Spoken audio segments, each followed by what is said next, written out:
Thank you, Monica. Good morning, and welcome ministers, service providers, and special guests.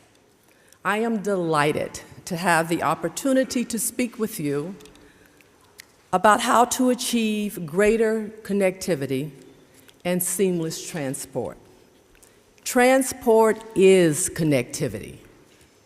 Our challenge then is how do we make that connectivity smooth? How do we make it continuous with minimum disruption? You will note I did not say with no disruption. This morning, in the brief time we have together, I'm going to give a broad overview of megaregions. Megaregions are networks of urban centers and surrounding areas that are connected by economic, social, and infrastructure relationships. They capture economic and network interactions in a spatial context. They are one answer to the new economic relationships operating in national, regional, and world markets. They offer us the opportunity to achieve more seamless transport that supports economic growth, but they also present a number of challenges. Working in China, Africa, and Europe over the last 6 years with a number of individuals and organizations, I would say the viability of megaregions has improved. It is an appropriate method to help us achieve more unified transport. The world's largest 40 megaregions cover only a tiny fraction of the habitable surface of our planet. They are home to fewer than 18% of the world's population, but they account for 66% of all economic activity and about 85% of technological and scientific innovation. This is the economic and spatial reality we live in, but we do not plan in this way. This is very evident in the United States, and so it was out of a sense of concern and perhaps a bit of panic that I, myself, and others around the globe began to work to identify megaregions and relevant metrics to explore further both their usefulness and potential. Over half the world now lives in cities, but by 2050, over 70% of the world's population will be urban dwellers. By then, only 14% of people in rich countries and 33% in poor countries will live outside cities. Currently, the biggest megaregions are the Hong Kong, Shenzhen, Guangzhou, China megaregion, home to approximately 120 million people.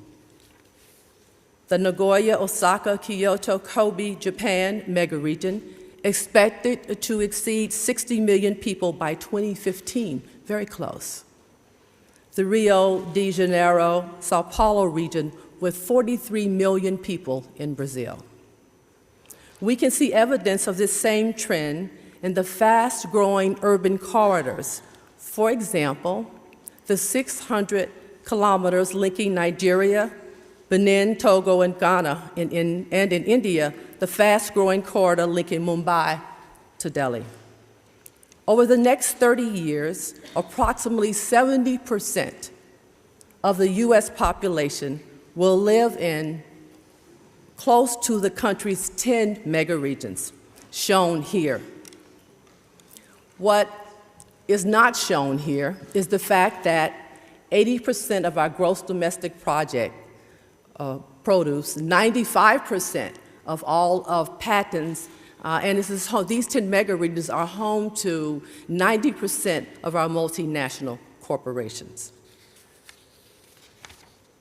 The major tasks in megaregions, particularly for transport planning, include the development of a regional vision and goals, the shaping of a regional identity around which stakeholders can coalesce, financing tools applied to infrastructure across jurisdictions, and the development of standardized data sharing, analytics, and information collection systems. Cities anchor megaregions. Greater London, Shanghai, and Paris are dominant global cities influencing big geographic areas that influence surrounding areas and global markets. Megaregion transport planning may generate significant economic, social, and mobility benefits with great potential to provide seamless transport. Some of the areas that obviously would benefit are freight and passenger movements where we currently plan to the end of a jurisdiction or the end of a corridor, economic development and competitiveness, infrastructure investment decisions, which are now made in a very piecemeal manner, high-speed and intercity rail and highway improvements, natural resources management, disaster planning and evacuation. The spatial boundaries of megaregions are not rigid. In fact, different criteria may be used to accomplish different goals and objectives. They reflect regional growth and prosperity, but are also quite flexible.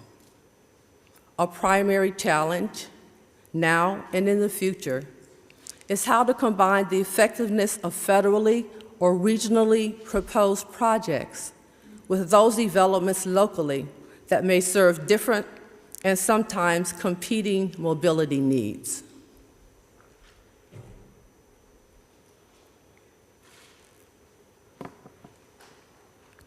Efforts to define and plan for megaregions is happening throughout the world.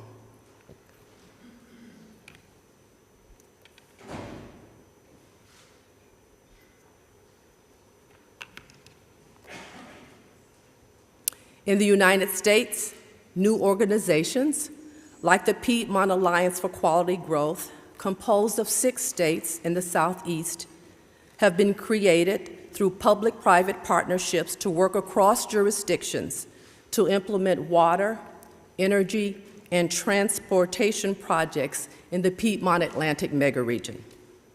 In fact, our previous mayor, Shirley Franklin, was a big lobbyist for transportation improvements in states other than Georgia and other than the city of Atlanta, where she was mayor. The membership of this alliance is comprised largely of private companies, mayors, and universities. European and Asian countries are establishing strategies to respond to rapidly increasing transportation demands and to promote economic growth while preserving green environments. The European Union's transport policy and China's practice to encourage transport decisions that are made at the level of the Beijing and Shanghai megaregions are examples. What then is the architecture of the megaregion? How do we move past geographic boundaries and corridor-based planning to link centers that drive our economies? How do we form regional identities and service agreements across borders? How do we shape our transport system to meet more complex demands and multiple objectives? There's evidence that a megaregion framework might result in significantly different and better investment decisions across all modes. For example, high-speed rail alignments might vary by as much as 25% in the United States when compared to location decisions based on conventional regional and corridor level planning.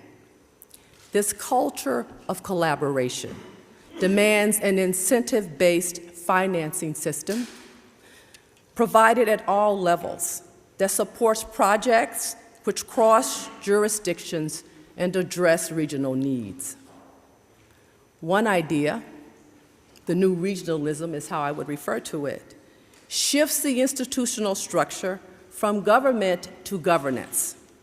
and emphasizes public and private partnerships and joint ventures.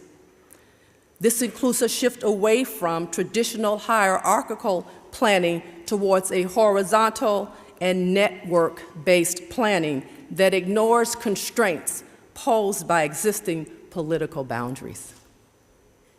The following examples represent cross-region transport planning.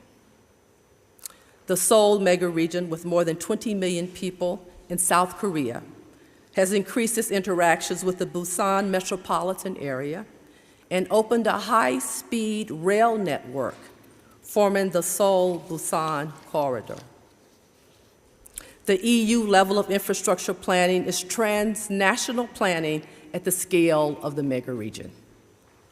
Partnerships between the United States and Canada to build the bridge to the future has the Michigan Department of Transportation building a connection to the Ambassador Bridge, the busiest U.S.-Canada crossing, and connecting two interstate highways. The Yangtze River Delta megaregion includes an agreement between major cities to work together on different issues, including transport. The Great Lakes Compact, an agreement among states around the Great Lakes in the northern U.S. to work together to reinvigorate what has been a stalled economy for a number of years now. These are only a few examples. I could give many more. I will stop. I think they make my point. Future population and economic activities are expected to be concentrated in these new and emerging megaregions. This is true in low, medium, and highly developed countries. Megaregions planning offers us the opportunity to create greater connectivity and smooth the connections between towns, cities, regions, and countries. They are capable of responding to challenges presented by the need to manage natural resources, climate change, and transport planning and investment. Megaregions include core areas and their areas of influence. It seems to me this is a very important distinction. The idea that because the connection between our economic centers and the areas that they support ought to be conclusive in terms of our analytic methods and our transport planning techniques, to be able to include those in our projections and expected increase in travel demand. Megaregions offer us a great possibility to develop, I am suggesting, seamless, connected, effective transport. I thank you.